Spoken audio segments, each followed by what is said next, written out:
السلام علیکم ورحمۃ اللہ وبرکاتہ۔ معزز سامعین کرام، نورانی اور قرآنی عمل آپ کی خدمت میں پیش کرنے کی سعادت حاصل کر رہی۔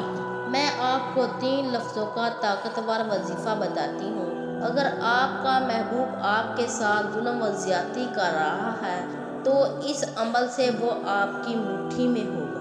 یقین نہیں آ رہا تو آج رات آزما کر دیکھیں۔ میں آپ کی خدمت میں وظیفہ عرض کرتی ہوں، جو لوگ یہ وظیفہ سن رہے ہیں اس کا غلط استعمال نہ کریں۔ اپنی یاری دوستی کی بنیاد پر تو میری طرف سے کوئی اجازت نہیں، انشاءاللہ وہ اثر بھی نہیں ہوگا۔ خاوند بیوی کے درمیان محبت قائم کرنے کا ہمارے بزرگوں نے اپنے تجربے کی روشنی میں عمل بتایا۔ یہ میں آپ کی خدمت میں بتا دیتی ہوں۔ بعض اوقات لوگ کسی کے بارے میں اپنے کان کھلے رکھتے ہیں اور آنکھوں کو بند کر لیتے ہیں۔ جو شوہر کسی کی باتیں سن کر بیوی سے ناراض ہوتا ہے، اپنے کانوں کو کھلا رکھتا ہے، وہ اپنی بیوی کی بات نہیں سنتا، اس کے ساتھ ناراض ہو جاتا ہے، بیوی کی بات پر یقین نہیں کرتا اور دوسروں کی باتوں پر یقین کرتا ہے، تو میں آپ کو محبت پیار کا عمل بتاتی ہوں۔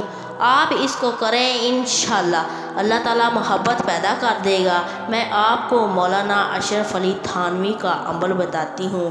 آپ نے اس کو محبت کی نیت سے کرنا ہے اور پیار کی نیت سے کرنا ہے، انشاءاللہ تعالیٰ اللہ پاک کرم فرمائے گا۔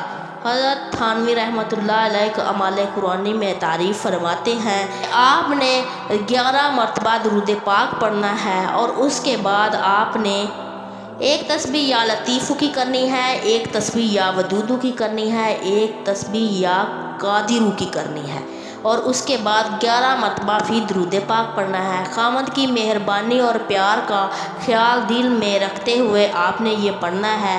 جب سارا آپ پڑھ لیں گے تو اللہ تعالیٰ سے آپ نے دعا کرنی ہے، انشاءاللہ آپ کا کام بہت جلد ہوگا۔